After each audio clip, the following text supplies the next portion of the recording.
So we're going to have a look at how to install Zip Captions from the Microsoft Store.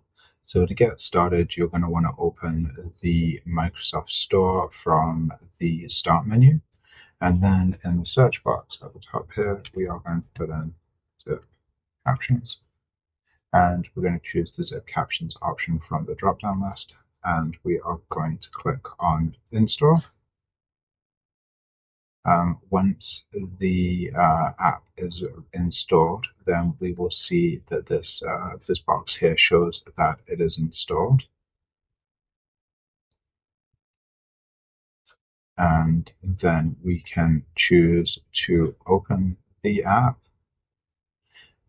We can also choose to add it to our taskbar, and we can also create a desktop shortcut as well using this menu. You can also auto start it when the device logs on as well.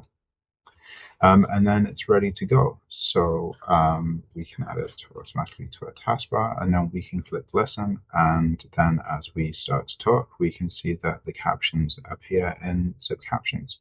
So that's how to get started with Zip Captions from the Microsoft Store in Windows.